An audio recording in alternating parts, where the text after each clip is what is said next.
오늘 예배 찾아오신 여러분들을 주님의 이름으로 환영합니다. 환영합니다. 이번 한 주도 치열한 세상 속에 살아가느라 너무 수고 많으셨습니다.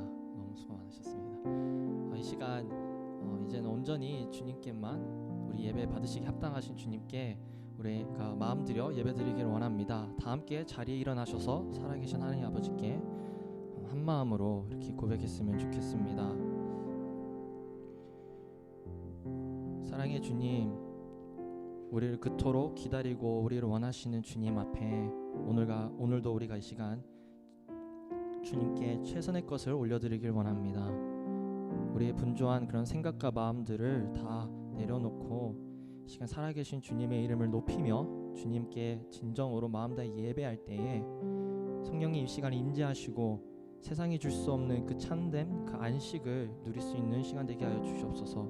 우리 함께 마음의 문을 열고 성령 하나님을 초청하도록 하겠습니다.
서 있는 곳 어디서나 하나님을 예배합니다.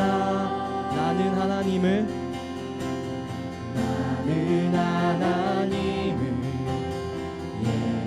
예배하는 예배자입니다.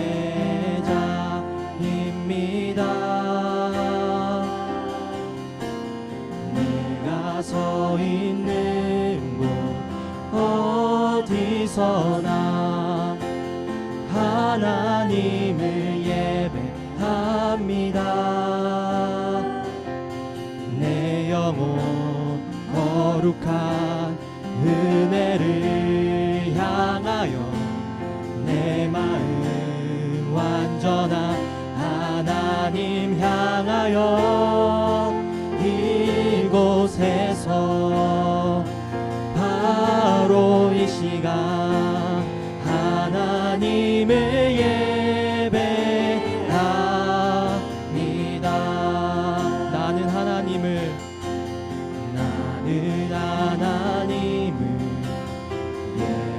예배하는 예배자입니다.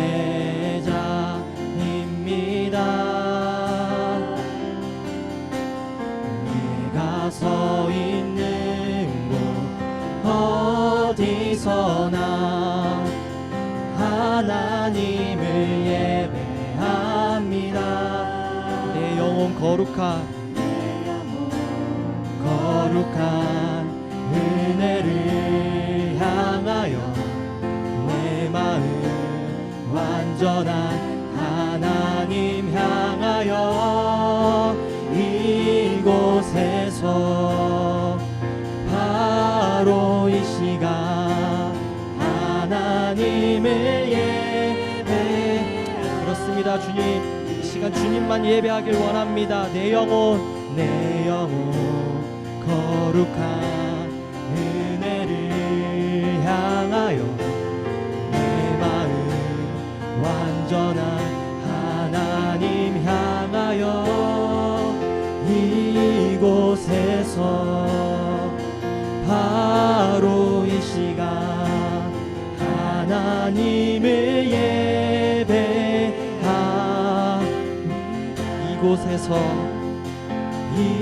이곳에서 바로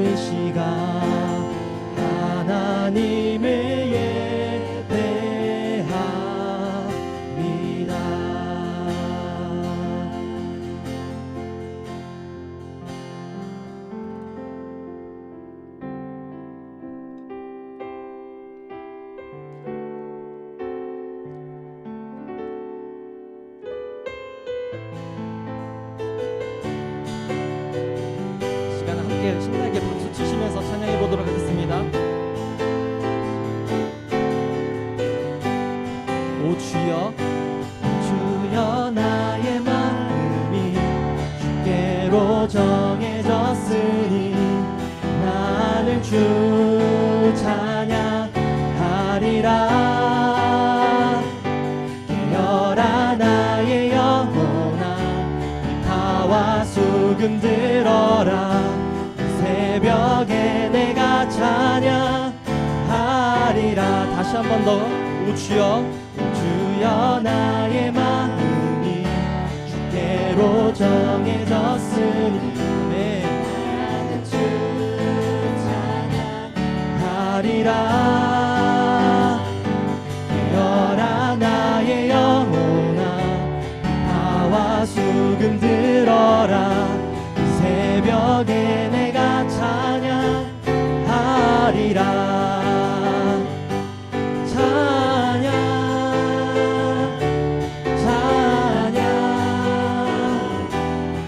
예수님은 나의 노래. 예수 예수 예수님은 나의 노래. 오 주여 나의 마음이 나의 마음이 주께로 정해졌으니 나는 주 찬양하리라. 깨어라 나의 영혼아, 비파와 수금 들어라. 새벽에 내가 찬양. 다시 한 번 더 고백해볼까요? 오 주여, 오 주여 나의 마음이 주께로 정해졌으니 나는 주 찬양하리라. 깨어라 나의 영혼아, 비파와 수금 들어라. 새벽에 내가 찬양하리라. 찬양 찬양. 예수님은 나의 노래. 예수 예수 예수님은 나의 노래. 찬양 찬양 찬양. 예수님은 나의 노래. 예수 예수 예수님은 나의 노래. 멜로디 멜로디 멜로디. 예수님은 나의 노래.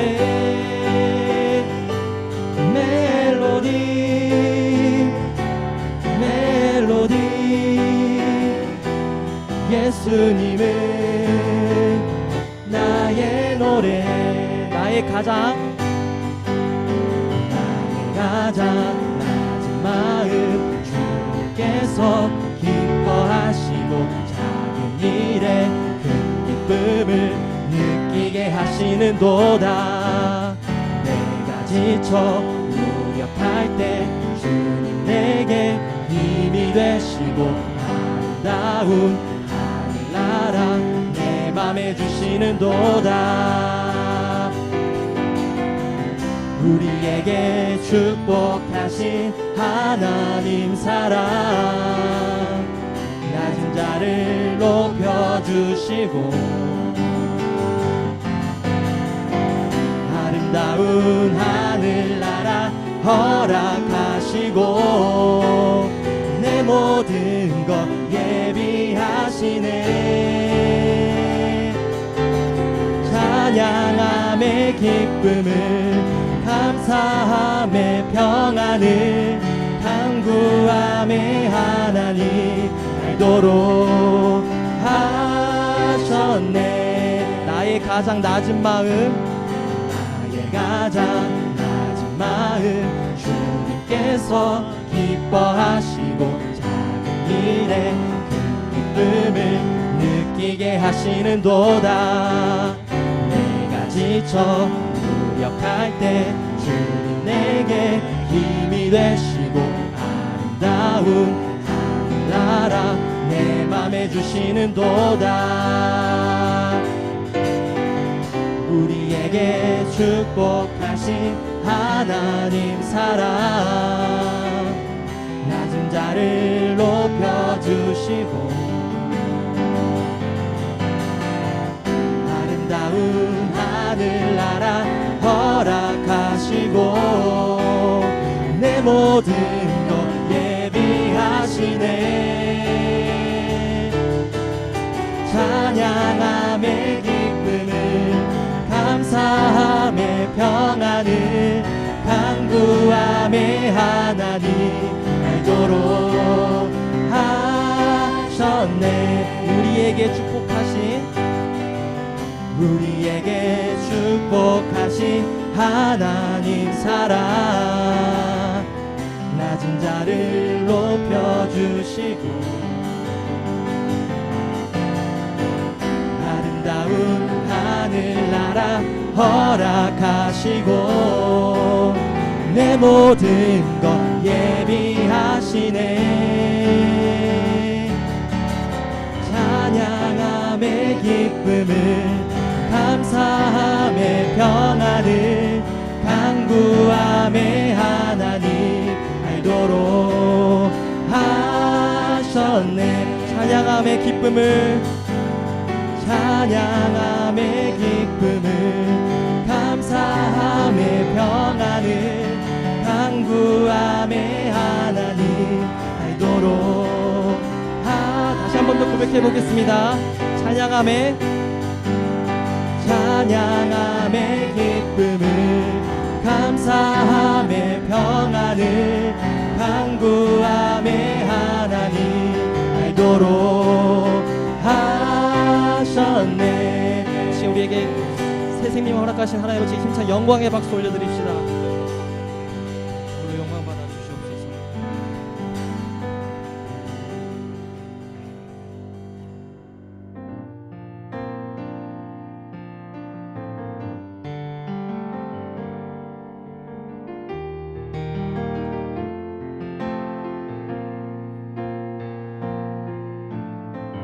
우리는 하나님의 백성입니다.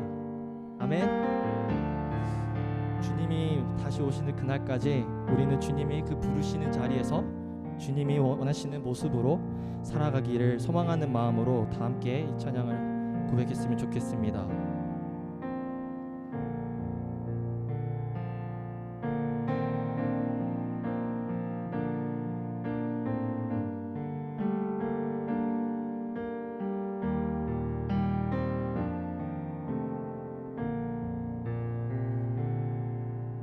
주님 다시 오실 때까지 나는 이 길을 가리라.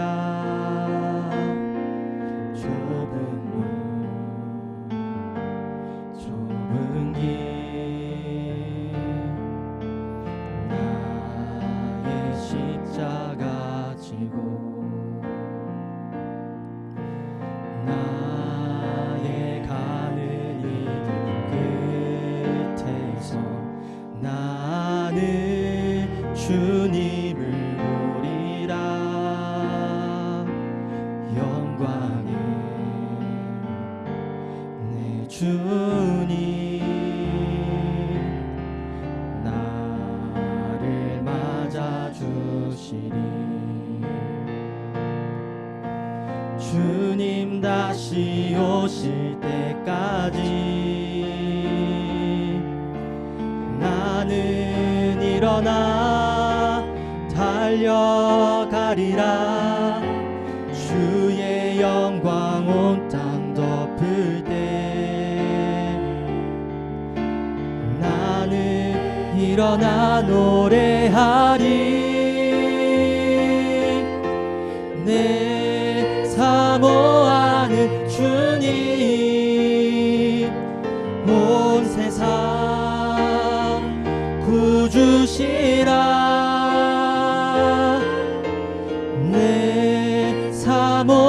사모하는 주님, 영광의 왕이시라.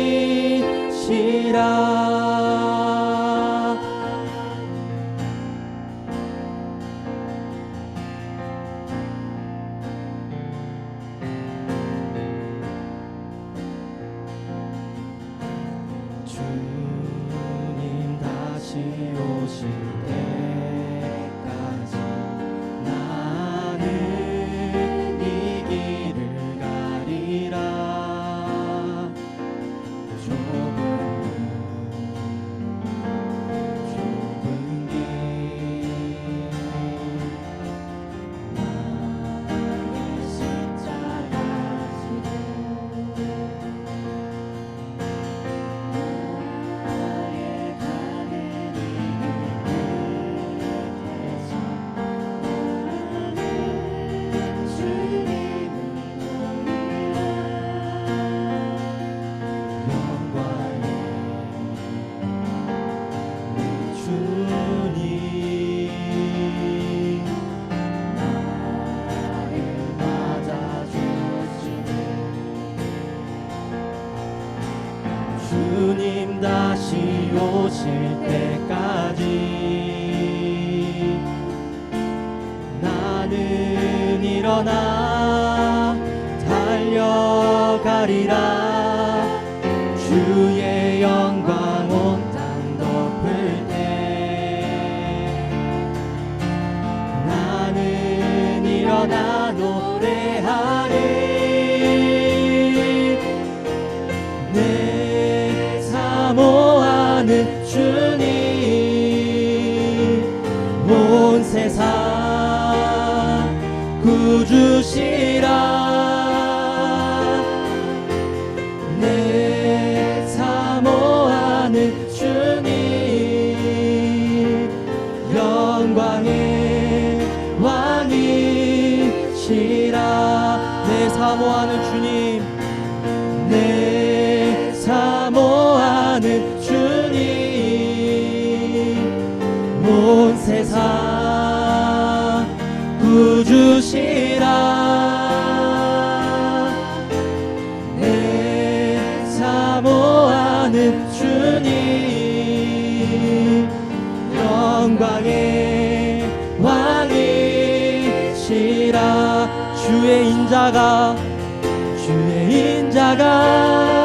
생명보다 나음으로 내 입술이 여호와를 찬양하리. 내 평생에 주를 찬양하며 주의 이름으로 내 손 들리라.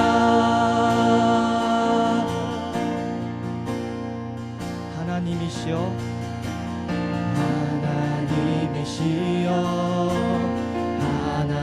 하나님이시여, 주는 나의 하나님이시로다. 나의 몸과 마음 주를 갈망하며 이제 내가 주께 고백하는 말. 여호와는 우리의 힘이 되십니다. 여호와는 나의 구원이시니 내가 누구를 두려워하리요. 여호와는 생명의 피난처시니 주의 인자가 생명보다 나음으로 내 입술이 여호와를 찬양하리. 내 평생에 주를 찬양하며 주의 이름으로. 다시 한 번 더 우리 마지막으로 간절한 마음으로 고백해 보겠습니다. 주의 인자가 생명보다 나음으로 내 입술이 여호와를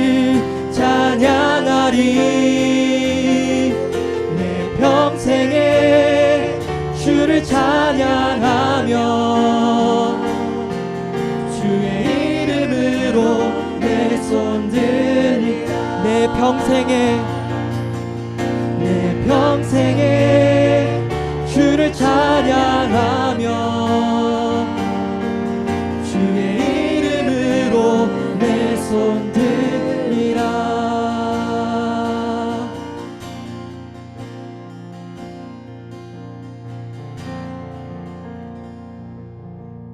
함께 기도하시겠습니다.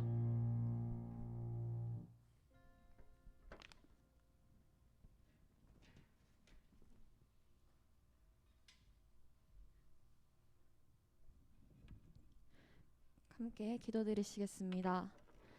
사랑의 하나님, 오늘도 이렇게 성전에 나와 예배드리게 하심에 정말 감사드립니다.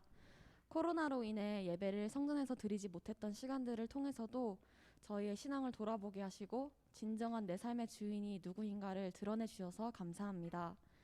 또 이제는 다시 성전에 나와 하나님께서 받기 합당하신 예배를 드릴 수 있는 기회를 주심에 감사드립니다. 자비로우시며 긍휼히 여기시며 정의로우시며 공의로우신 하나님의 하나님 되심을 찬양합니다. 또 그런 하나님을 기뻐 찬양할 때 저희의 영도 거룩하게 소생되게 해주시는 하나님을 찬양합니다. 저희가 사랑스럽지 않을 때, 저희가 죄의 범벅이일 때, 그때 저희를 사랑하셔서 독생자 예수님을 보내시어 사랑을 확증시켜 주심에 감사드리고, 사망에서 헤어나올 수 없던 저희를 저희의 행위가 아닌 믿음을 보시고 전적인 하나님의 은혜로 구원해 주심에 정말 감사드립니다. 하나님은 가난한 자와 약한 자, 겸손한 자를 손수 들어 쓰시는 분임을 찬양합니다. 주님 앞에 늘 겸손할 수 있도록 해주셔서 주님의 눈길이 사랑스럽게 머무르는 한 사람 한 사람이 될 수 있게 축복해 주세요. 각자의 처소에서 부르짖는 울음소리와 아픈 소리를 들어주시고 응답하여 주시며 하나님을 기뻐 찬양하는 자들에게는 더 큰 하나님의 축복을 더하여 주세요. 아버지, 이 시간 천지를 지으시고 만물을 다스리시는 주님 앞에 나와 예배드립니다. 저희가 온 마음과 영을 다해 드리는 이 예배를 받으시고 기뻐하여 주세요. 찬양팀의 목소리와 악기와 함께 저희의 찬양을 통해 영광 받아 주시며 전도사님의 입술을 통하여 선포되는 하나님의 말씀에 변화되는 삶을 통해 영광 받아 주세요. 예배를 준비하는 모든 손길 가운데 지혜와 사랑과 은혜를 더하여 주시고 또 각자 아픈 사람들에게 영적으로 몸적으로 아픈 자들을 주님께서 돌봐주시고 그들을 치유하여 주세요. 또 하나님, 특별히 김하철 목사님을 위해 기도합니다. 김하철 목사님이 항암 치료하고 계시는데 잘 회복될 수 있도록 또 가족들과도 주님께서 위로와 사랑의 메시지를 가득 전하여 주세요. 오늘 예배를 기뻐 받으실 하나님을 기대하며 살아계셔서 역사하시는 주 예수 그리스도의 이름으로 기도드립니다. 아멘.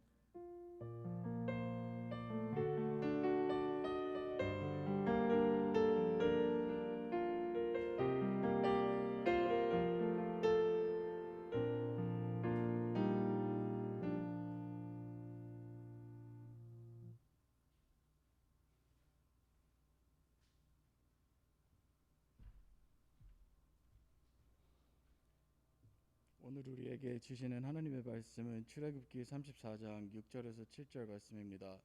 하나님의 말씀을 들으시겠습니다. 여호와께서 그의 앞으로 지나시며 선포하시되 여호와라 여호와라 자비롭고 은혜롭고 노하기를 더디하고 인자와 진실이 많은 하나님이라. 인자를 천대까지 베풀며 악과 과실과 죄를 용서하리라. 그러나 벌을 면제하지는 아니하고 아버지의 악행을 자손 3~4대까지 보응하리라. 이것은 살아계신 하나님의 말씀입니다. 아멘.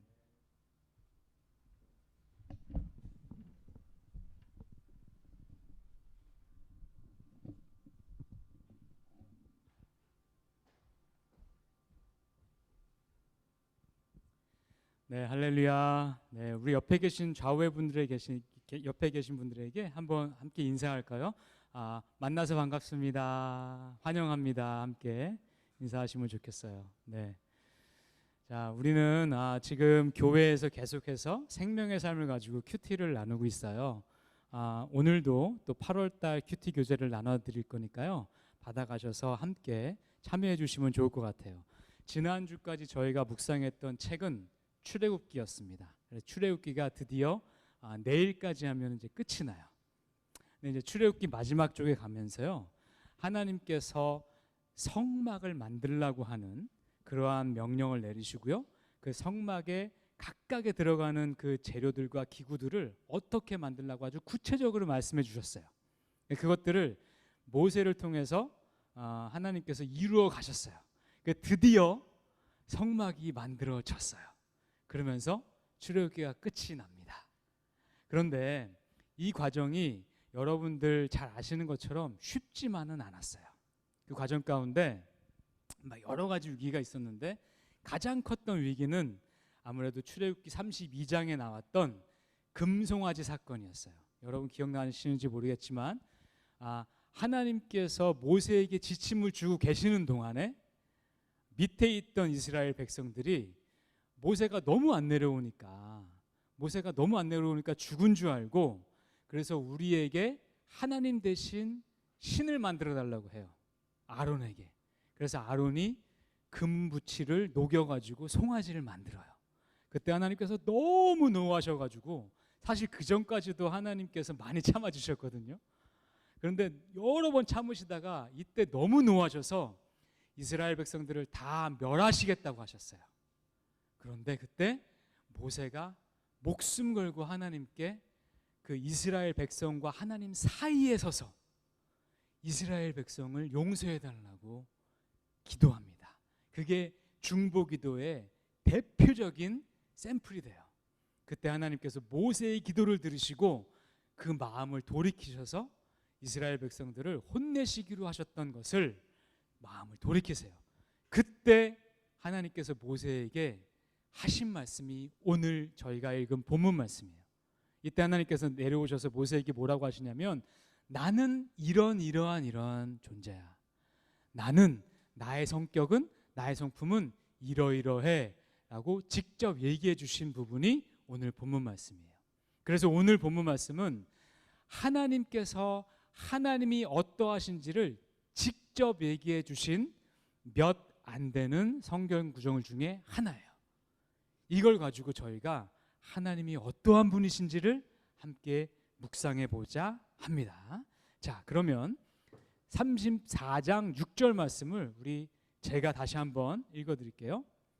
여호와께서 그의 앞으로 지나시며, 여기서 그는 모세입니다. 선포하시되 여호와라 여호와라, 자비롭고 은혜롭고 노하기를 더디하고 인자와 진실이 많은 하나님이라. 네, 이게 하나님의 5가지 성품이세요. 자, 하나씩 살펴보도록 하겠습니다. 먼저 자비롭고 자비함입니다. 자비함. 네, 영어로는요 이것을 compassionate이라고 부릅니다. 이 히브리어 원어가요 라훔인데요, 이게 레헴하고 연결이 돼 있어요. 여러분 나중에 혹시라도 히브리어에 관심이 생기시면 이렇게 생각하시면 돼요. 히브리어는 자음만 있었어요. 그래서 자음이 똑같으면 모음은 상관이 없어요. 그래서 라훔하고 레헴이 똑같은 자음이잖아요. 라훔, 레헴, 그렇죠? 그래서 똑같은 단어예요. 그래서 라훔은 레헴인데, 레헴이 무슨 뜻이냐면요, 어머니의 태, 이 뜻이에요. 그러니까 이게 무슨 뜻이냐면요, 어머니가 젖먹이 자식을 그 태로 감싸는 것 같은 그런 마음, 그 사랑의 마음이 이 compassionate이란 뜻이에요. 자비함은 어머니의 태와 같은 사랑이에요. 자, 근데 이게 굉장히 감정적인 단어예요. 그 마음이 심히 요동하여라고 번역을 많이 했어요, 성경에서. 그래서 하나님께서 내가 너희를 보면서 자비함이 넘친다라고 얘기할 때 그 번역을 내가 너희를 보면서 마음이 심히 요동한다라고도 표현을 많이 했던 그 단어예요. 자, 몇 가지 예를 들어볼게요. 여러분 솔로몬의 재판 아시죠? 네, 그때 두 어머니가 한 아이를 가지고 솔로몬 앞에 나왔어요. 두 어머니 다 이 아이가 자기 아이라고 얘기를 해요. 그렇죠? 그때 솔로몬이 뭐라고 재판을 해요? 그러면 양쪽이 다 자기 아이라고 하니 어쩔 수가 없구나. 그러면 이 아이를 반으로 갈라서 각각 데리고 가거라 라고 재판을 내리죠. 그러니까 거짓 어머니는 제가 어차피 이 아이를 가질 수 없다면 그렇게 해 주십시오 라고 얘기를 해요. 근데 진짜 어머니는 그 마음이 심히 동요하여 아이고 왕이시여 그렇게 하지 말아 주시옵소서.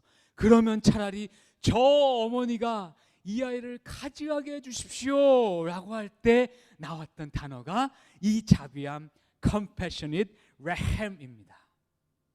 그러니까 진짜 어머니가 그 자녀를 바라볼 때 느껴진 그 마음, 그게 compassionate rahem, 자비함입니다. 그래서 진짜 어머니는요, 그 compassionate한 그 마음 때문에 진짜 어머니임을 인정받게 된 것입니다. 자, 또 그들이요, 하나님의 사랑이, 자비함이 compassionate이기 때문에요, 이게 감정에만 머물지가 않아요. 그래서 우리 부모님들이 우리 자녀를 바라보면서 우리 자녀가 공경에 처해 있으면 그냥 계실 수가 없는 것처럼 하나님도 이스라엘 백성들을, 또 지금의 우리들을 컴패셔닛한 마음으로 바라보시기 때문에 우리가 공경에 처해 있으면 어쩔 수 없이 구해주고 싶으신 거예요. 자, 이스라엘 백성들이 이집트에 종살이를 할 때 그들이 너무 힘들어서 하나님께 신음했다고 나와요. 하나님께 신음했다고 나와요. 그때 하나님이 그들을 바라보면서 그 마음에 심히 동요하여 라고 할 때 쓰인 단어가 이 단어예요. 그 심히 동요하여서 어떻게 했습니까? 이들을 이집트에서부터 구해줘요. 구해냅니다. 그리고요, 이스라엘 백성들이 광야로 갔더니 그들이 먹을 음식이 없었고요, 마실 물이 없었어요. 그러니까 하나님께서 그들에게 또 불쌍히 여겨요. 이때도 똑같은 단어가 쓰였어요. 그래서 그들에게 어떻게 합니까? 그들에게 만나와 메추라기로 먹여요. 또 반석을 쳐서 물을 내서 그들을 마시게 해요. 이게 컴패셔닛한 하나님의 사랑입니다. 이것이 자비함이에요. 그래서 하나님께서 우리를 자비함으로 사랑하신다는 건요, 어머니의 태와 같은 사랑으로 우리를 감정적으로 도저히 견디지 못하게 사랑하는 것이고요, 또 부모님들이 자녀가 공경에 빠져 있으면 그냥 둘 수 없는 마음으로 그들에게 필요를 채워주시는 그 사랑을 우리가 얘기할 때 하나님의 자비함, 컴패셔닛한 사랑, 라햄의 사랑이라고 우리가 얘기하는 거예요. 여러분들 지금 미국 땅에서 살고 계시죠? 여러분들 뭐 오래되신 분들도 계시고요, 오신 지 얼마 안 되신 분들도 계세요. 그런데 여러분들이 타지에서 유학생활 하실 때 가장 힘들고 가장 어렵고 가장 그리운 것은 아마도 제가 볼 때 모르긴 몰라도 어머님의 사랑이실 거예요. 그렇죠? 어머님의 그 따뜻했던 그 사랑, 내가 아플 때 내 머리를 찬수건으로 열을 내려주셨던 그 사랑, 우리는 다 기억하고 있어요. 또 여러분, 세상 산의 진미가요, 어머님이 해주시는 집밥만한 게 없어요. 그렇죠? 그 어머님의 그 사랑을 우리는 다 잊지 못하고 있습니다. 여러분도 그러시고요, 저도 그랬습니다. 여러분도 저희 나이 때 제가 처해 있던 그 환경과 학교 때문에 저도 떨어졌었어요. 혼자 살았어요. 그때 참 어머님이 그립더라고요. 그 마음을 저는 너무나 잘 알고 있습니다. 근데 하나님께서 내 사랑이, 너희를 향한 내 사랑이 어머니의 태와 같은 사랑이야 라고 얘기하고 계세요. 그렇습니다. 하나님의 자비하심은요, 어머니의 태와 같은 사랑인데 그것이 하나님이 지금 우리에 대한 사랑의 마음이라고 하나님이 얘기해 주시는 거예요. 그래서 여러분들 이 타향살이 하시면서 외로우실 때, 어머님 그리우실 때, 힘겨우실 때 아버지가 나를 그 사랑의 마음으로 바라보신다고 생각하세요. 그리고 그 아버지께, 아버지 제가 지금 너무나 어머님이 그립습니다. 근데 아버지가 저를 그런 마음으로 바라보신다고 성경에서 얘기해 주셨으니까 내가 아버지께 그 사랑의 마음을 제가 간구하겠습니다라고 한번 얘기해 보세요. 그럼 하나님께서 직접 그 마음을 위로해 주시고요. 또 여러분을 사랑해 주시는 분들을 아마 보내 주실 거예요. 어머니가 직접 오실 수 없다면, 물리적으로 너무 멀리 떨어져서 어머니가 계실 수 없다면 갑자기 하나님께서 하나님의 천사를 보내 주실 거예요. 그게 간사님이 되실 수도 있고요. 옆에 계신 여러분의 사랑하는 동료분들이 계실 수도 있어요. 그런 분들이 찾아오셔서 갑자기 그냥 갑자기 네가 생각났어. 나랑 같이 커피 한잔 할래? 라고 오실 수도 있어요. 이렇게 하나님께서 여러분의 마음을 위로해 주실 거예요. 그거 하나님이 보내주신 천사세요. 하나님이 그 마음으로 여러분을 바라보신다고 오늘 고백하고 계십니다. 이것이 하나님의 첫 번째 성품, 자비, compassion입니다. 두 번째로 넘어갈게요. 자, 두 번째로 하나님은요, 나는 은혜로운 하나님이야. gracious, 은혜로운 하나님이야 라고 얘기하세요. 은혜. 네, 은혜. 자, 은혜는요, 자, 이 원어를 살펴보니까 이거는 카눈이에요. 카눈. 제가 카자를 저거 많이 쓰죠. 이게 히브리어가 원래 발음이 그래요. 예, 카눈이고요. 이걸 그리스어로는 카리스, 그레이스라고 부르는 단어예요. 자, 이 뜻은요, 그 마음이 기뻐서 사랑한다는 뜻이에요. 영어로는 delightful, favorable 하다는 뜻이에요. 이게 앞에서 우리가 자비는 하나님이 어머님의 마음으로 우리를 그냥 일방적으로 사랑하셨다면요, 이 은혜는요, 내가 널 너무 좋아해, 너가 너무 좋아서 내가 널 사랑하는 거야 라고 할 때 이 gracious를 쓰는 거예요. 그래서 gracious는요, 내가 너를 사랑하기 때문에, 너를 사랑한 것은 너랑 너의 상태, 너의 어떤 조건과 상관이 없어. 나는 그냥 네가 그냥 좋아서 사랑하는 거야 라는 얘기를 하는 거예요. 자, 성경의 예를 들어드릴게요. 자, 에스더 아시죠? 에스더. 여러분이 혹시 에스더를 모르시는 분도 계시기 때문에 조금만 배경 설명을 드릴게요. 자, 이스라엘 백성들은요, 바벨론에게 망해서 다 끌려갔어요. 그런데 그 바벨론이 페르시아에 망했어요. 그 페르시아의 왕이 아하수에로라는 왕이 있었어요. 그래서 이스라엘 백성들이 그 페르시아 밑에 남아있는 백성들이 굉장히 많았어요. 그런데 그들 중에 왕비를 뽑았는데 그 왕비가 에스더였어요. 그래서 그 왕비 에스더는요, 이스라엘 사람이 유대인이었어요. 그런데 페르시아의 왕비가 됐어요. 네, 그게 에스더였어요. 그런데 그 아하수에로 왕 때 하만이라고 하는 넘버 2, 아하수에로 왕의 바로 밑에 있었던 그 하만이라는 자가 이 유대인들을 정말 미워하는 사람이었어요. 그래서 이간질을 해요. 그래서 계속 아하수에로 왕에게 이 유대인들이 당신에게 충성하지 않는다고 계속 이간질을 해요. 그래서 어쩔 수 없이 거기에 넘어가서 아하수에로 왕이 칙령을 내려서 그 칙령에 이 유대인들을 다 죽이게 하는 그런 칙령을 내고 그 칙령에 왕의 그 도장을 찍게 돼요. 관인을 찍게 돼요. 그래서 그게 유효하게 됐어요. 이제 조만간 이 왕의 칙령 때문에 그러니까 이스라엘 백성들은 다 죽을 수밖에 없는 운명 가운데 처해졌어요. 그때 이 에스더에게 삼촌이 있었는데 모르드게라는 분이었어요. 그분이 에스더에게 가서 네가 왕비니까 왕에게 가서 이 칙령을 무효화하게 해달라고 부탁을 해요. 근데 다시에 에스더는요, 그때 당시에 문화는 뭐였냐면요, 왕 앞에는요, 왕이 부르지 않았는데 찾아오게 되면요, 왕이 죽여도 되는 문화였어요. 그러니까 왕이 불러야지만 올 수 있는 문화였어요. 근데 왕은 에스더를 부른 상태가 아니었어요.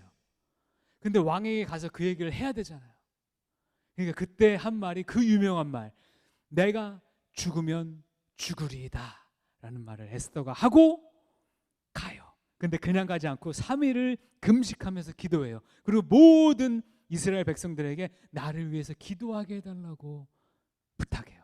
그래서 3일 동안 기도하고 드디어 에스더가 아하수에로 왕 앞에 섭니다.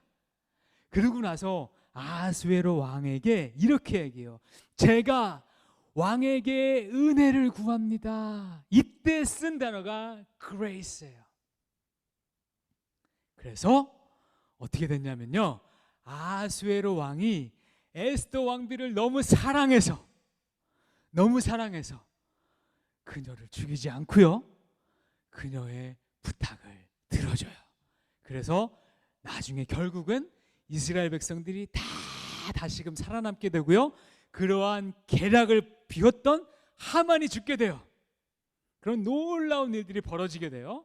자, 근데 그때 에스더가 했던 말이, 그 왕에게 구했던 그 사랑이 은혜예요. 은혜는요, 하나님이 우리를 사랑하시는 거예요. 에스더의 경우에서는요, 아하수에로 왕이 에스더 자기를 사랑한다는 그 사랑을 기인해서 거기에 입각해서 요구한 그 사랑이 은혜입니다. 자, 은혜의 다른 특징은요, 그래서요, 내가 사랑받을 자격이 없는 거예요. 우리는 은혜는요, 내가 자격이 있어서 받는 게 아니에요.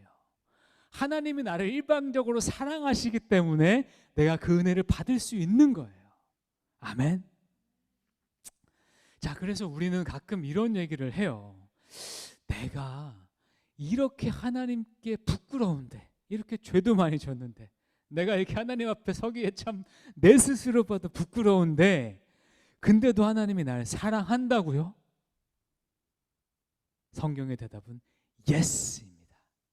그 근거는 은혜입니다. 그 은혜가 grace, 하나님의 두 번째 성품이신 거예요. 하나님은 우리의 조건과 상태에 상관없이 우리를 사랑하신대요. 그래서 우리는 이 사랑의 근거에서 하나님께 뭔가를 요구할 수 있는 거예요. 비록 내가 그 자격이 안 돼도 말이죠. 아멘.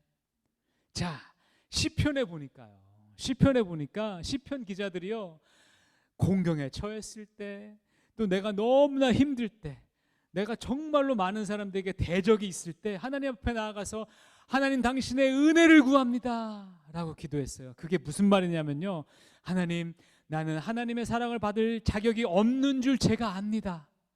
그러나 하나님이 저를 사랑하시는 줄을 제가 믿기 때문에 하나님, 저를 도와주세요.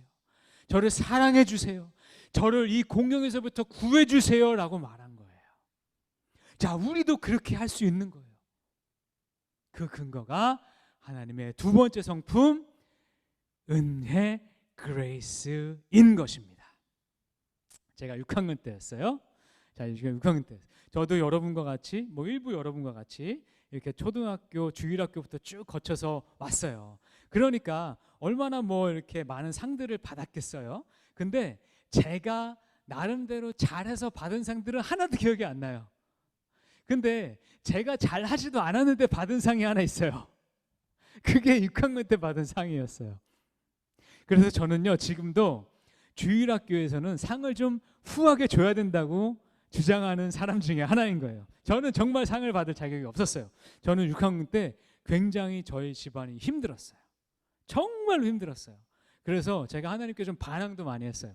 그래가지고 어머니께서 교회에 가라고 이렇게 500원을 주셨던 것 같아요. 그때 당시로. 그럼 그 500원을 제가 이렇게 꼽치고 오락실 가가지고 오락했던 경우도 많았어요. 그러니까 제가 예배도 많이 빠졌었어요. 그때 생각해 보니까. 근데 그날이 무슨 날이냐면 6학년에서 중학교로 넘어가는, 그러니까 초등부에서 중등부로 넘어가는 나름대로 그 초등학교에서 굉장히 큰 날이었어요. 갔어요. 그런데 저는 그때 많이 빠진지를 제가 알았어요. 근데 먼저 개근상부터 주더라고요. 개근상. 저는 당연히 안 되는 줄 알았죠. 그러니까 앞에 섰는데 한 3-4명밖에 못 받더라고요. 그래가지고 쟤네들은 참 그래도 대단하다 이렇게 생각을 했어요. 근데 무슨 정근상이라고 준대요. 정근상. 제가 10번도 넘게 받았거든요. 근데 정근상을 부르는데 저를 부르더라고요. 저는 정말로 많이 빠졌는데도 정근상을 부르더라고요. 그래서 제가 나왔어요. 나왔더니 하나씩 그 사람들을 이렇게 축복하면서 그 선생님들이 다 이렇게 주시더라고요. 근데 제가 그때 그게 얼마나 저에게 그 참 마음에 기억이 많이 남는지, 제가 그 초등학교 6학년이면 지금 몇 년이 지났는지 아세요? 40년이 지난 상태예요. 근데 그 상이 지금도 기억이 나요. 내가 그때 무슨 생각을 했냐면, 하나님께서 정말 날 사랑하시는구나.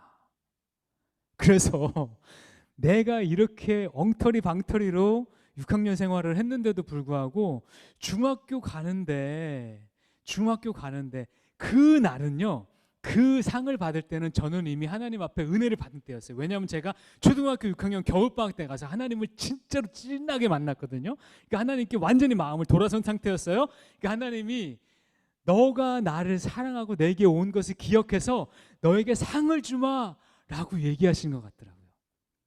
그러니까 내가 자격이 없을 때 상을 받으니까 더 그게 기쁘더라고요. 우리가 은혜를 받으면요, 하나님의 사랑을 깨닫게 돼요.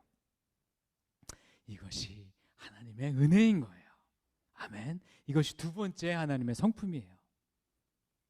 자, 세 번째 성품으로 넘어갈게요. 세 번째 성품으로 넘어가니까요, 노하기를 더디함. 영어로는 slow to anger입니다. slow to anger. 자, 근데 히브리어로요, 이 표현이 굉장히 재밌어요. 이게 에렉 아파임이라는 표현인데요, 문자적으로 그것을 해석하면요, long nose, 코가 크다라는 뜻이에요. 이게 왜 그러냐면요, 히브리 사람들은요, 화를 낼 때 그것을 이렇게 표현해요.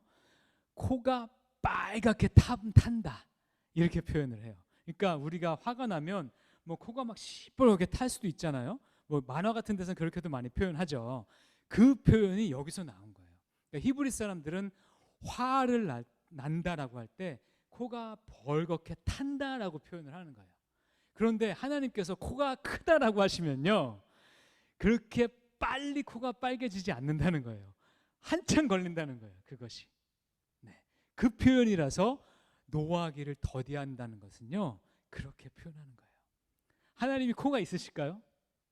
하나님은 영적인 존재시기 때문에 코가 없으세요.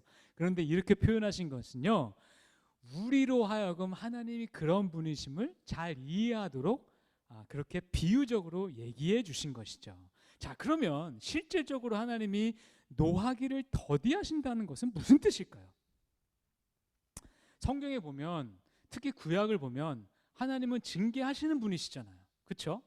죄를 지은 우리 백성들에게 하나님은 심판하신 분이시잖아요. 그런데 노하기를 더디하신다는 것은요, 그들에게 그때까지 엄청나게 많은 기회를 주셨다는 거예요. 하나님은 징계하시기까지 기회를 많이 주시는 분이세요. 예를 들어 볼까요? 심지어는요, 하나님은 이 애굽의 바로에게도요 10번이나 기회를 줬잖아요. 그죠? 10가지 재앙을 두면서 10번이나 기회를 줬어요.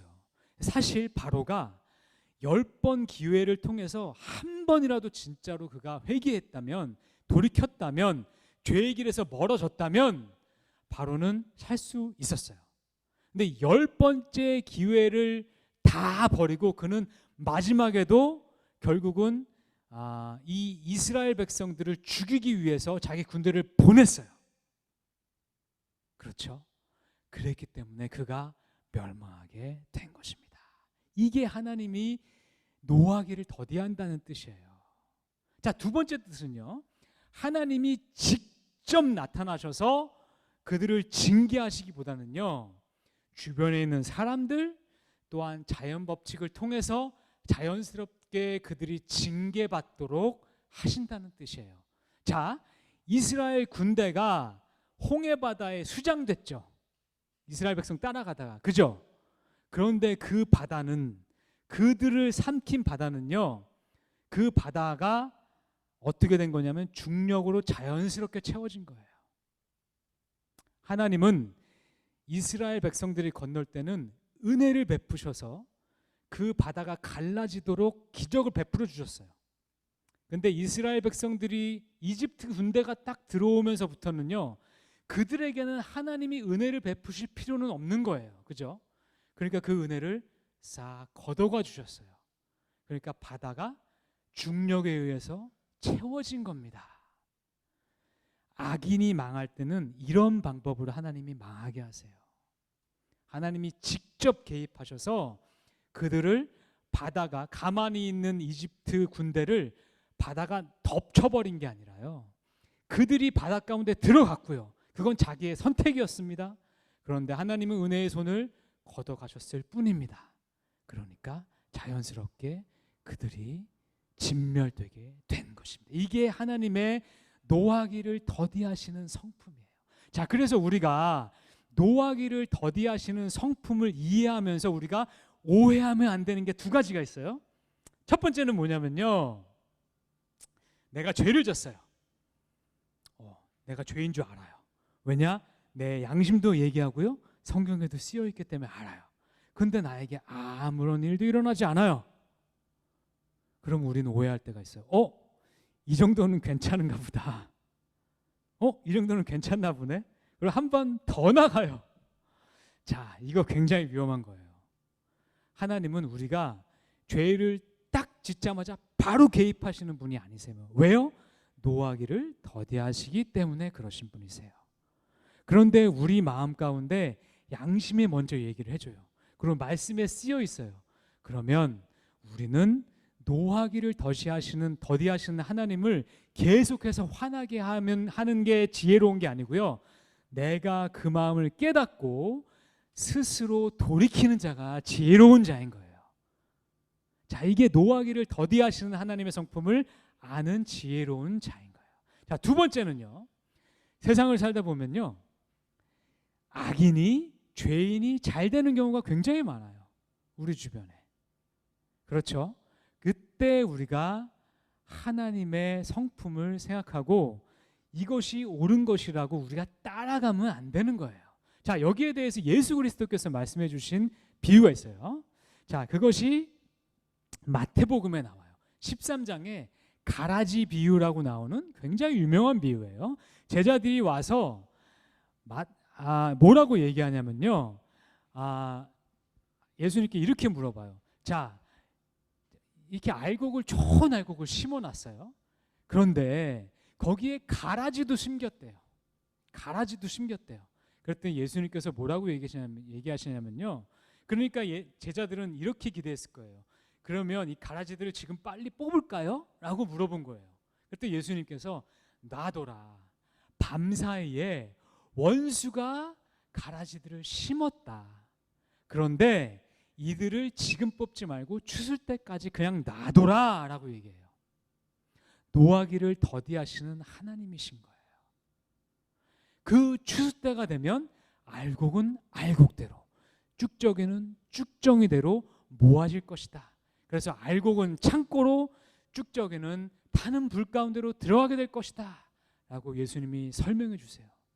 자, 그래서 우리가 세상을 살면서 악인들이 잘 되는 것을 보면서 오해하면 안 되는 거예요.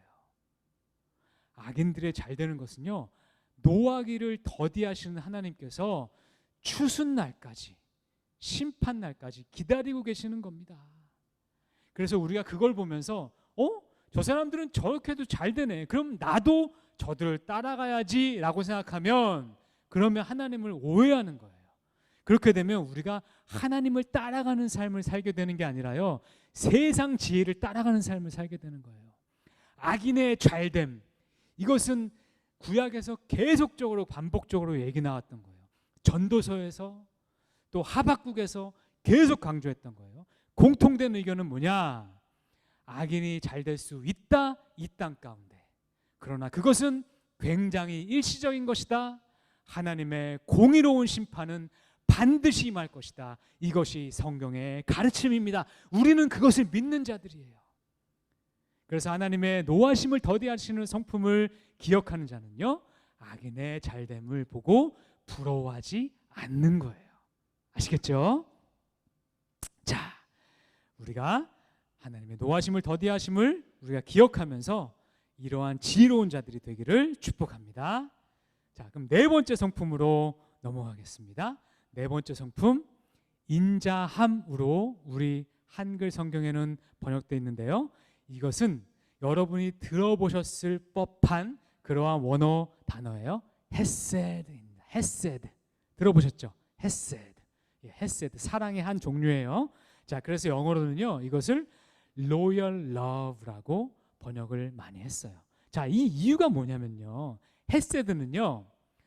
사랑과 책임감이 함께 담겨져 있는 그런 개념이에요. 자, 예를 들어 볼게요. 자, 부모님이 자녀를 사랑하죠. 그죠? 부모님은 자녀를 사랑해요.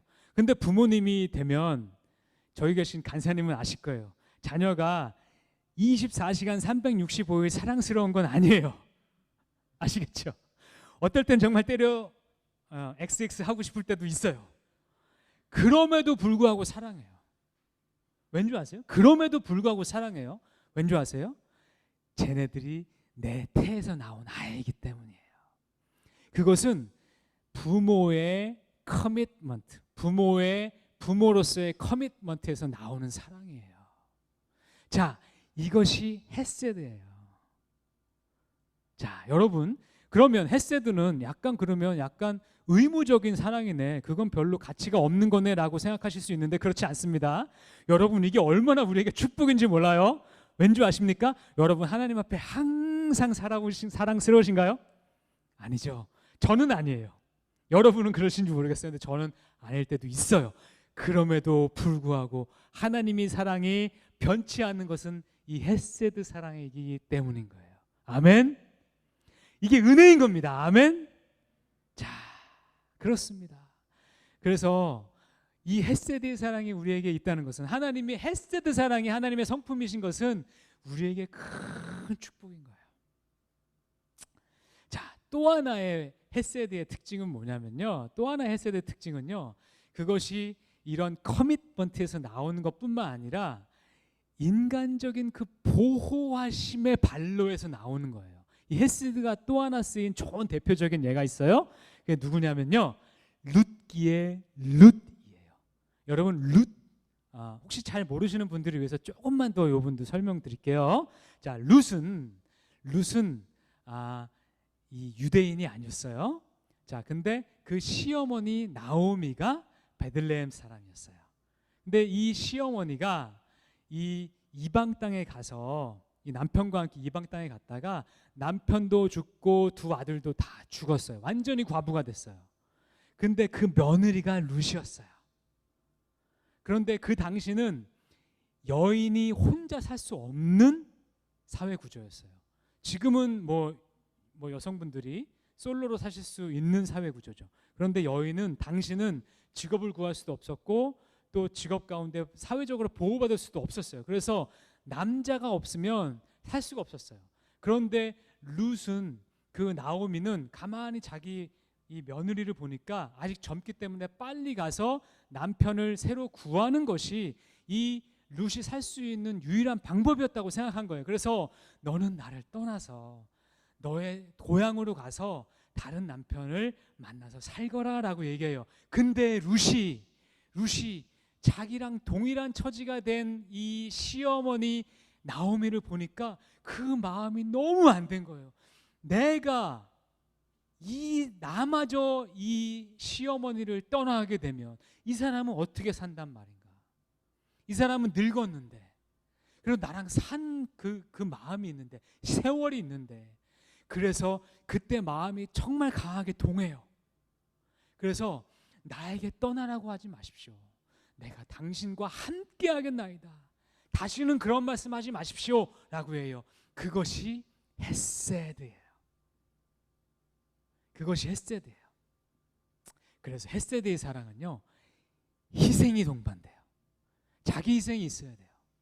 룻은 자기 희생한 거예요. 자기 미래를 희생한 거예요. 헤세드는요, 감정만으로 멈추는 게 아니에요. 행동이 나서는 거예요. 그래서 우리가 정말로 이 사회에 이 연약한 사람들을 돕는 그러한 어떤 단체들이 헤세드를 많이 얘기하는 게 바로 이 헤세드가 그 헤세드이기 때문에 그래요. 자, 성경은 하나님이 헤세드의 하나님이라고 얘기해요. 그래서 하나님은요, 우리의 상태를 보고 사랑하시는 분이 아니세요. 언컨디셔널한 사랑의 하나님이신 거예요. 무조건적인 사랑의 하나님이신 거예요. 자, 그렇습니다. 자, 그럼 마지막 5번째 성품으로 넘어갈게요. 5번째 성품. 자, 진실함이라고 나왔는데요.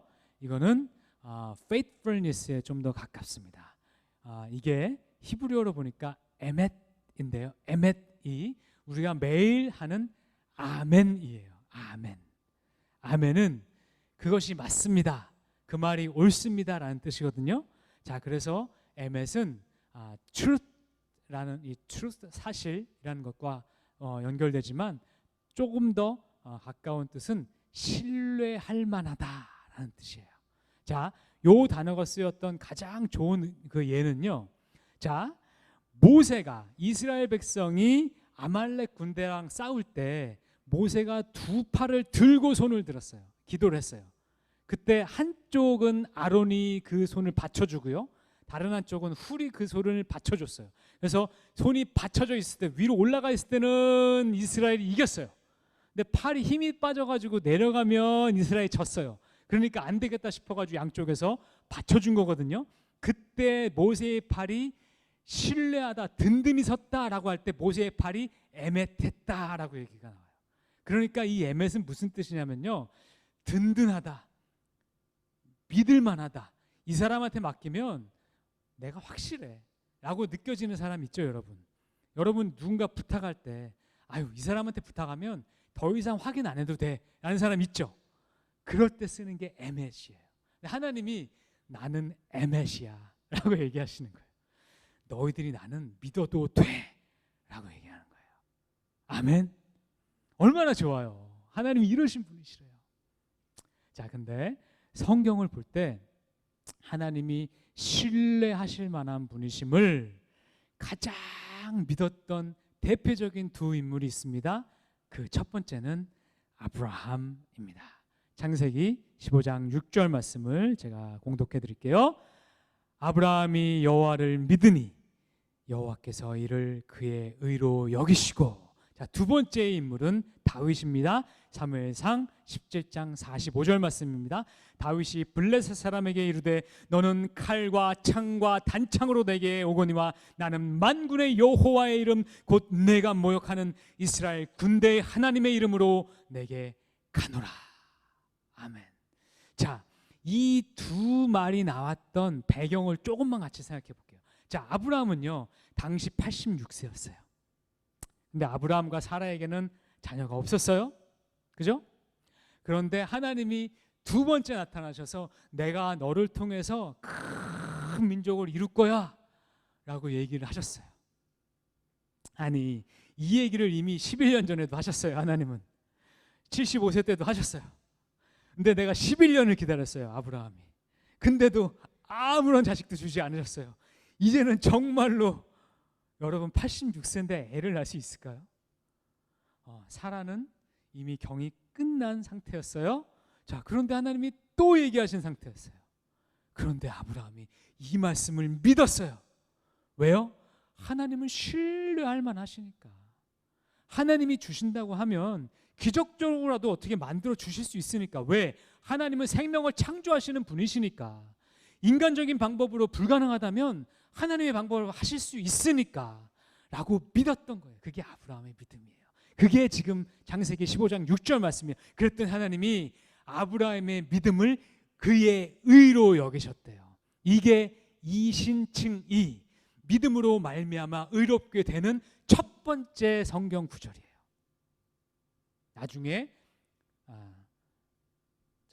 우리 나중에 신약에 와서 이것이 로마서에서 바울에 의해서 이신칭이라는 어떤 정말 중요한 믿음의 원리로 정립이 되게 되죠. 근데 이게 이미 창세기부터 나온 거예요.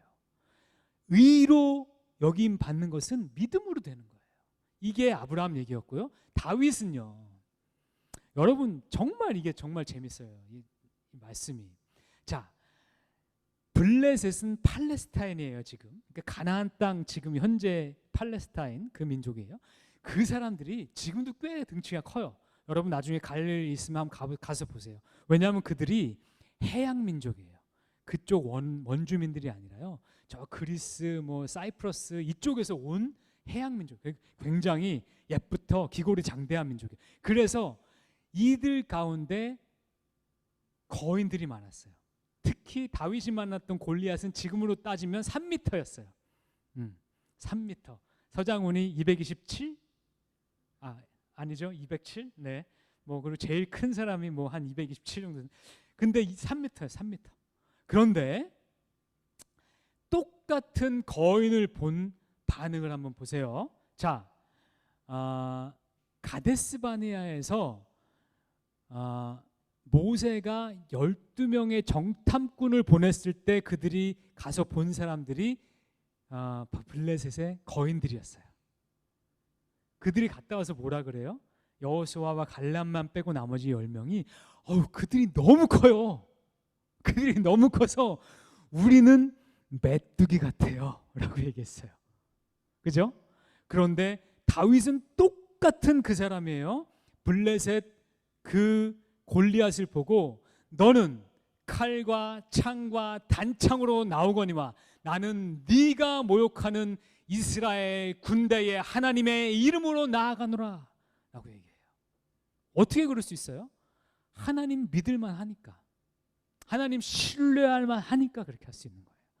그래서 아브라함과 다윗은 하나님을 신뢰했던 대표적인 인원인 거예요. 아멘. 자, 지금까지 우리는요 하나님의 5가지 성품을 살펴봤어요. 첫 번째는 자비, compassionate. 그것은 어머니의 태와 같은 사랑으로 우리를 사랑해 주시는 거였어요. 두 번째는 은혜, grace. 이것은 우리를 하나님이 좋아해 주셔서, 우리를 너무 기뻐해 주셔서 사랑해 주시는 사랑이었어요. 세 번째는 노하기를 더디하시는 거예요. 하나님의 코가 크셔서 우리가 조금 잘못돼도 기다려 주시는 하나님의 사랑이셨어요. 네 번째는 헤세드의 사랑이었어요. 헤세드의 사랑은요, 아까 우리가 살펴본 것처럼 하나님이 우리의 부모님 되신 그 커미트먼트가 있으시기 때문에 우리가 비록 잘못해도, 우리가 비록 사랑스럽지 않을 때조차도 우리를 사랑해 주시는 사랑이에요. 마지막으로 하나님은 신뢰하실 만한 분이신 거예요. 믿을 만한 분이신 거예요. 우리가 기대도 되는 분이신 거예요. 자, 그렇죠. 하나님이 이런 5가지 성품이 있으셨기 때문에 오신 한 분이 계신데 그분이 예수 그리스도이십니다. 첫 번째로요, 자비는요 어머니의 태와 같은 사랑이라 그랬어요.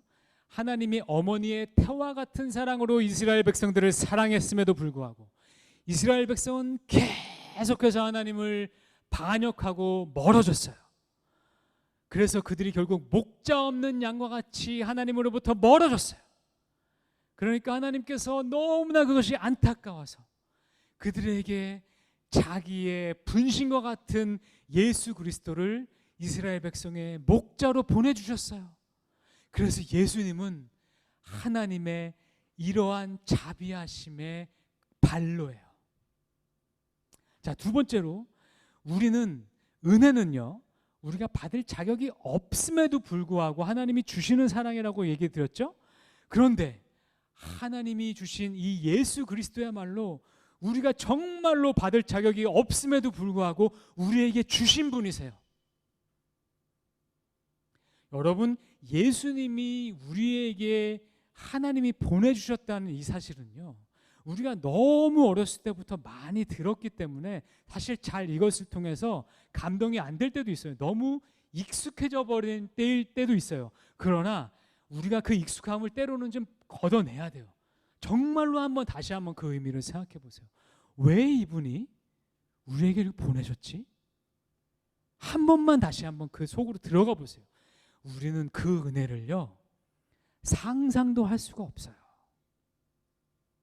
조건도 따지지도 않고 우리에게 보내주신 분이 예수 그리스도예요. 그리고 예수 그리스도는 하나님의 우리에 대한 은혜의 징표예요. 자, 세 번째로요.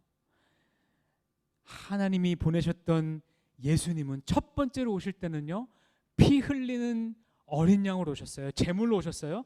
계시록에도 예수님의 이미지가 첫 번째는 피 흘리는 어린 양으로 되어 있어요. 그런데 두 번째 오실 예수 그리스도는요, 그 입에 칼이 있으시답니다. 계시록 19장 15절 말씀을 제가 읽어드릴게요.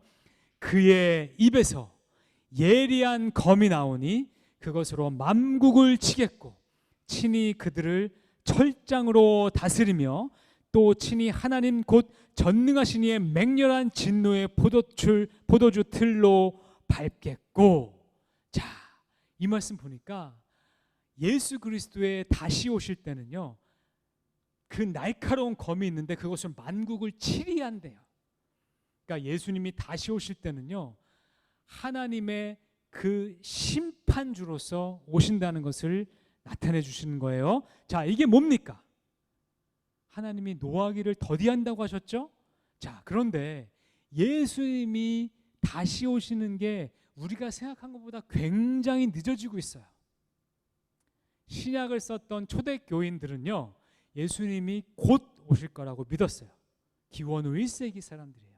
곧 오실 거라고 믿었어요. 그래서 바울이 썼던 서신서에는 너희 조금만 참아라, 곧 예수님이 다시 오실 거야 라고 생각했어요. 그들은 100년이 넘기 전에 예수님 오실 줄 알았어요. 근데 지금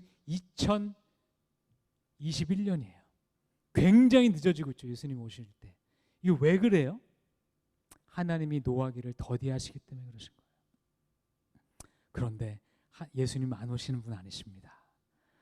하나님이 노하시기를 더디하시지 심판은 반드시 있기 때문입니다. 그래서 예수님을 생각하시면 하나님이 노하기를 더디하시면 우리가 함께 생각해야 되는 거예요.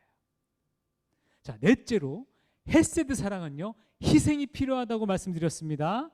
그런데 예수님은요, 하나님이 우리를 향한 그 최고의 희생입니다. 이보다 더 큰 희생은 없는 거예요. 자, 마지막으로 하나님은 믿을 만한 분이라고 얘기했죠.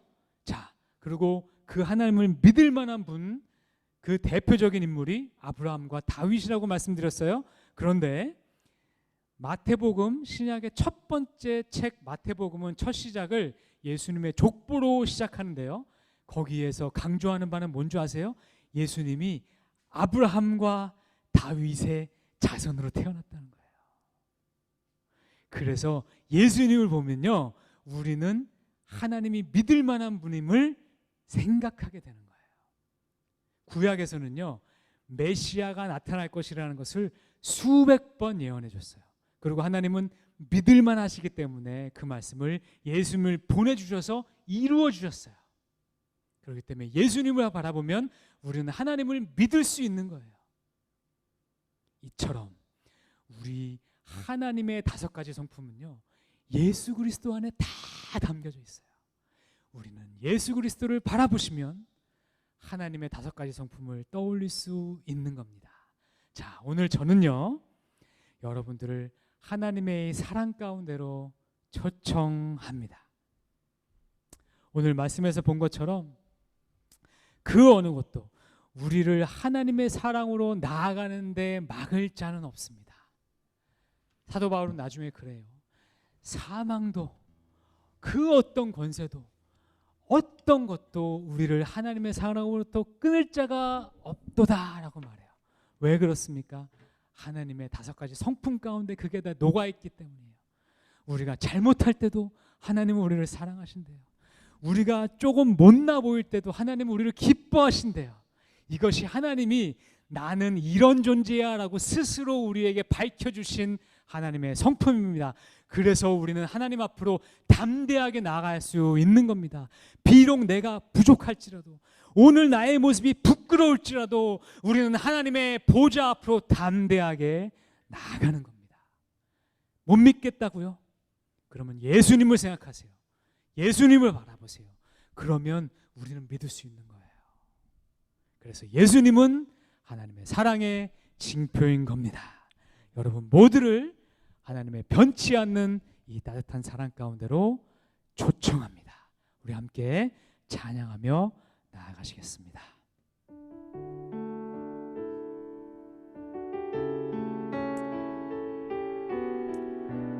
가사 내용처럼 예수님은 하나님의 사랑의 징표이고 또 다시 오실 예수님은 하나님의 공의의 징표이십니다.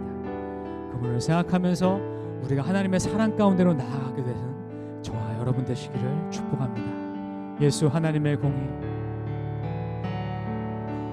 예수 하나님의 공의,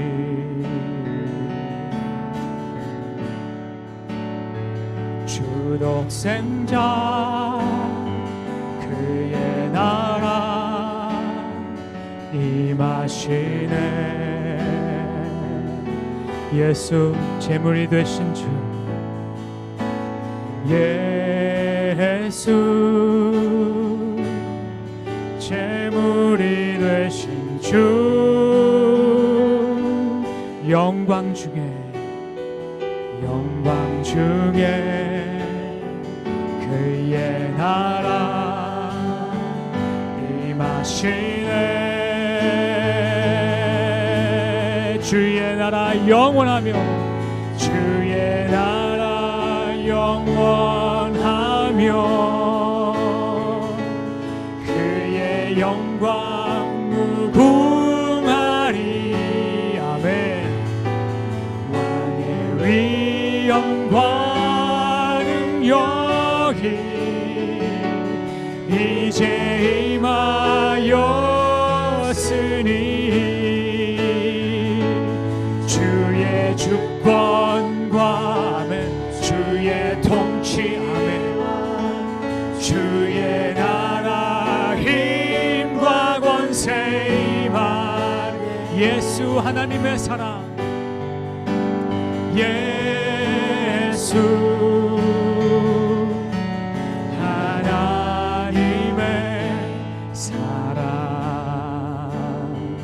다시 한번 찬양하겠습니다. 예수 하나님의 사랑, 예수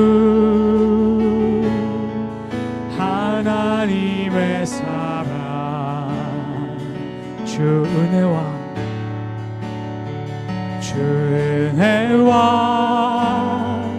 말씀으로 나타났네. 그렇습니다. 예수 거룩한 하나님, 예수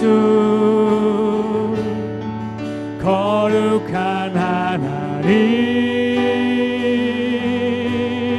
영광 중에 그의 나라 임하시네.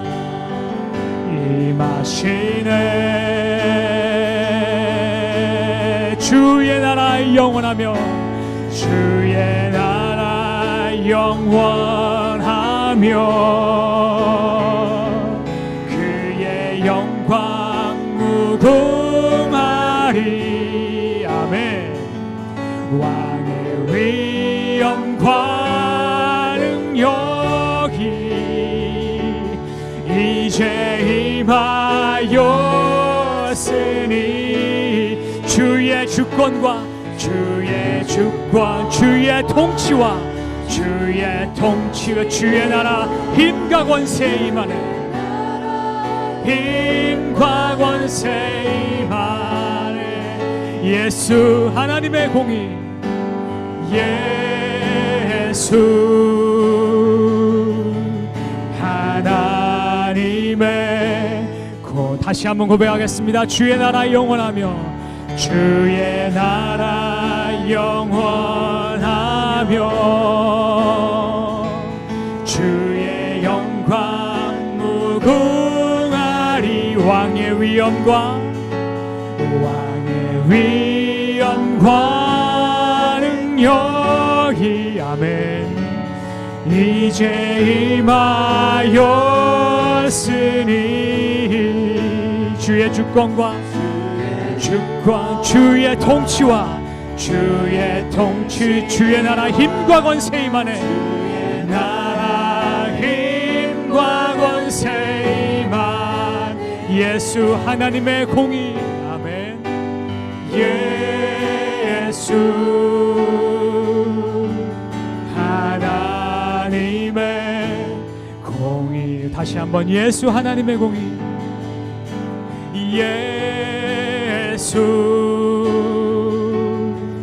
하나님의 공의.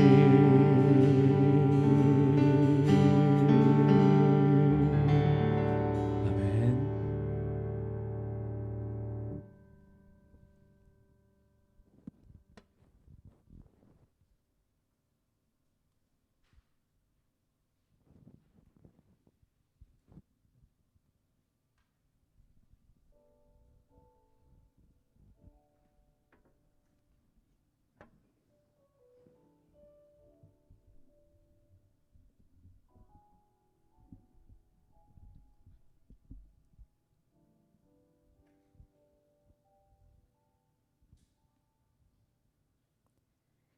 세상에 힘겨움이 나를 덮칠 때에 언제나 그리운 아버지의 음성.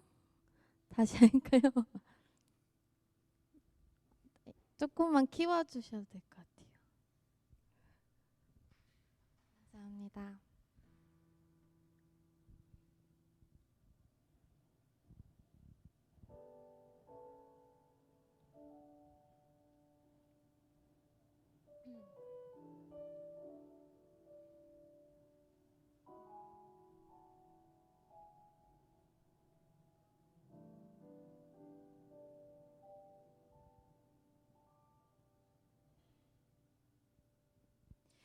세상에 힘겨움이 나를 덮칠 때에 언제나 그리운 아버지의 음성. 조용한 시간에 기도 드릴 때에 아버지에게 말씀하시네. 널 사랑한다. 참 귀하다. 세상 무엇도 너를 만질 수는 없단다. 내가 너를 지키리니 너는 사랑하는 나의 자녀라.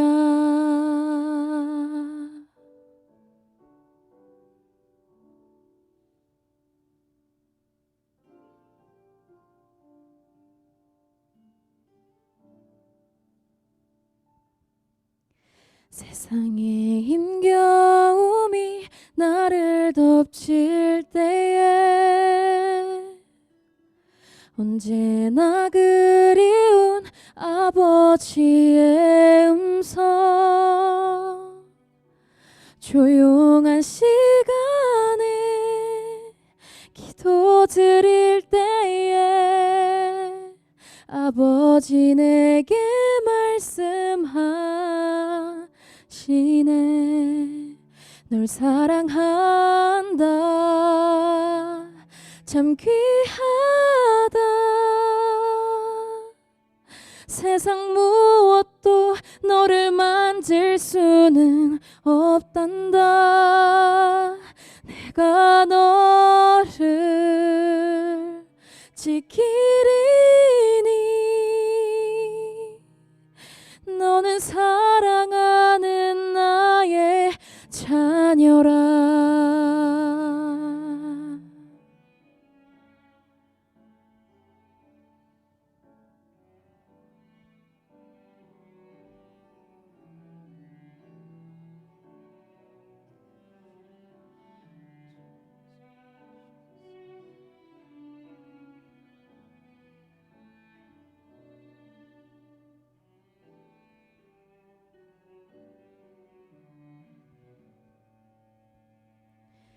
널 사랑한다.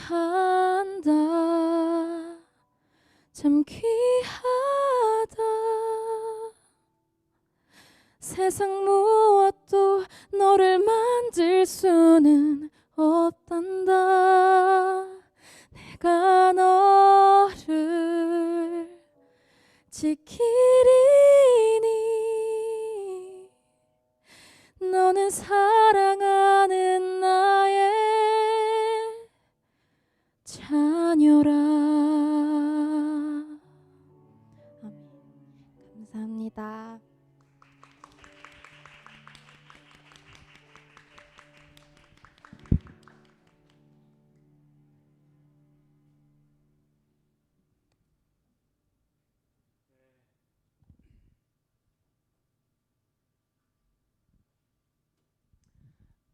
네, 함께 기도하시겠습니다. 네. 지난 한 주간도 저의 삶을 지켜주시고 보호하셨다가 하나님께서 주의 몸된 이 성전에 함께 모여서 예배드릴 수 있도록 은혜 베푸시고 저의 삶 가운데 공급해 주심에 감사드립니다. 주께서 베풀어 주신 은혜에 감사하면서 저희가 작은 예물 올려드리오니 기뻐 받아주시고 하나님께서 30배, 60배, 100배의 열매로 사용하여 주시옵소서. 존귀하신 우리 주 예수 그리스도의 이름 받들어 기도하옵나이다. 아멘.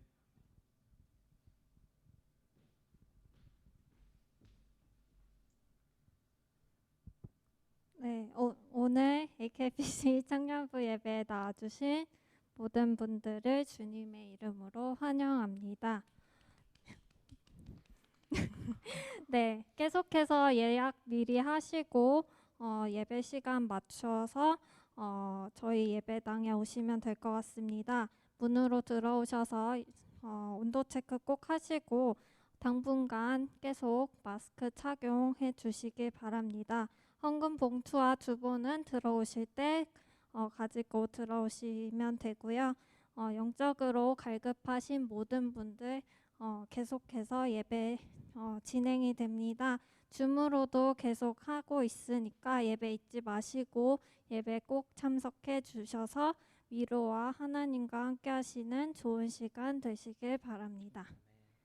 네, 저희 청년부 기도 모임이 매주 수요일 오후 7시에 있습니다. 줌으로 계속 진행되고 있고요. 저희 소셜미디어로 링크 계속 업데이트 되고 있으니까 참고해 주시길 바랍니다. 네, 저희 새가족팀 계속해서 함께 따뜻한 관심과 사랑으로 새가족분들을 섬겨주실 분을 찾고 있습니다. 잠시 그 새가족팀으로 지원해 주신 김진호 형제님과 원태현 형제님의 짧은 소개 시간 있겠습니다. 저 김진호 형제님과 원태현 형제님 잠깐만 자리에서 일어나 주시겠어요? 네, 아니 잠깐만 근데 일어나 주세요. 네, 저 뒤에 계십니다. 네, 김진호. 오늘 잠깐만 일어나 주실래요? 일단은 네, 볼런티어해서 섬기기로 해주셔서 너무 감사하다고 박수 한 번만 드리고 싶고요. 네, 일단은 저는 새가족 팀장으로 섬기고 있는 하지수이고요. 오늘 새로 오신 분들 몇 분 계신 걸로 알고 계신데 저희 3명 얼굴 잘 기억해 놓으셨다가 예배 끝나고 따라가시면 됩니다. 저희 생긴 것과 다르게 그렇게 나쁜 사람들이 아니에요. 기억해 주시고 일단 자리에 앉아 주시고요. 네, 감사합니다. 그리고 저희가 다른 자리에서 이렇게 섬기고 있다 보니까 조금 좀 부족한 점이 있어서 저희와 함께 이렇게 같이 섬기고 싶으신 분들 연락 주시면은 큰 도움 될 것 같습니다. 네, 이상입니다. 네, 찬양팀을 계속해서 모집하고 있습니다. 퍼스트 피아노도 가장 필요하다고 하니까 관심 있으신 분은 김태동 형제님께 연락해 주시기 바랍니다. 저희 정교인 큐티 트리 페스티벌이 8월 28일 새로 단장된 AKBC 산책로에서 있습니다. 8월까지 희망하시는 모든 분들께 무료로 생명의 삶 드리고 있습니다. 집에 가실 때 밖에서 픽업해 가시고요.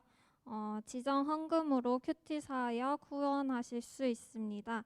방학 동안 계속해서 건강한 영성을 유지하기 위해서 계속 큐티해 주시고 제가 아까 뒤에 놓고 왔는데 큐티 노트가 같이 배치되어 있습니다. 저희 그 큐티 페스티벌에서 사용할 큐티 노트도 함께 가져가시길 바랍니다.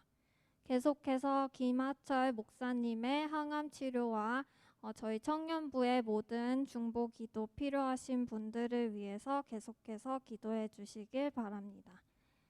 네, 저희 세 가족분이 몇 명 있으신데요. 제가 이름을 호명하면 잠시 자리에 일어나 주시고 박수로 환영해 주시면 감사하겠습니다. 박문 형제님 어디 계시나요? 네, 반갑습니다. 네, 조윤 형제님 어디 계시나요? 네, 반갑습니다. 김유리 자매님 네, 반갑습니다. 네, 그리고 계속해서 저번 주에 오신 조예찬, 안태응 형제님, 그리고 저번 주에 줌에 계셨던 유세롬 자매님도 잠시만 일어나 주시겠어요? 네, 반갑습니다. 네, 끝나고 꼭 예배 후에 전도사님 만나고 가시길 바라고 저희 세 가족분들도 만나고 가주시길 바랍니다. 새로 오신 분들을 위해서 다 같이 일어나서 환영의 송으로 환영해 드리겠습니다.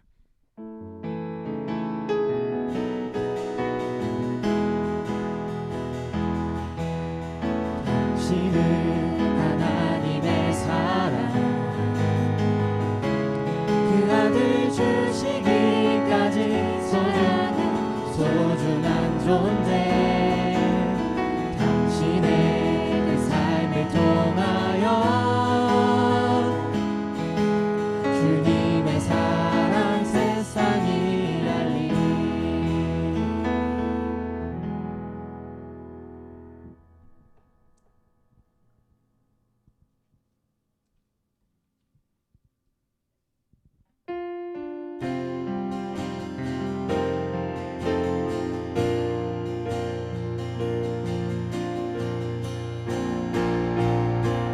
주의 청년들이 예수의 꿈을 꾸고 인류 구원의 환상을 보게 하소서.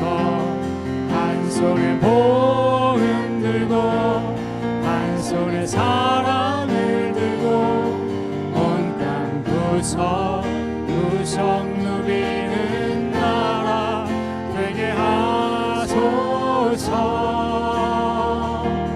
이 땅 구석구석에서 예수를 주로 고백하게 하소서. 하늘의 뜻 이 땅에 이뤄주소서. 주의 나라 되게 하소서.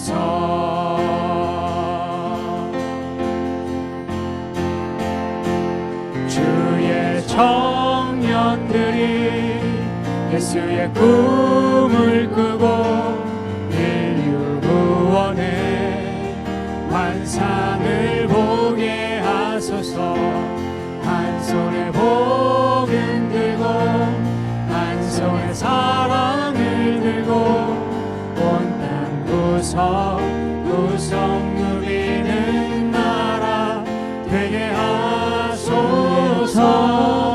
청년들이 예수의 꿈을 꾸고 인류 구원의 환상을 보게 하소서. 한 손에 복음 들고 한 손에 사랑을 들고 온 땅 구석구석 누비는 나라 되게 하소서. 주의 나라 이루소서. 함께 기도하겠습니다. 사랑의 하나님, 당신께 전심을 다해 올려드린 예배를 기뻐 받으신 줄을 믿습니다. 오늘 당신의 성품을 함께 묵상하면서 당신의 사랑이 어떤 사랑이신지 다시 한번 깨달아 알게 하심에 너무나 감사드립니다.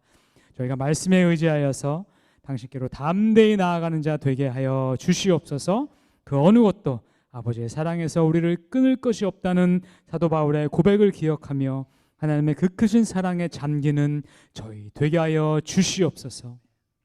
이제 당신의 사랑하는 자녀들이 세상 가운데로 나아갑니다. 성령님께서 다음 한 주간도 항상 함께해 주시고 이들을 지켜보호하여 주시옵소서. 존귀하신 우리 주 예수 그리스도의 이름 받들어 기도하옵나이다. 아멘.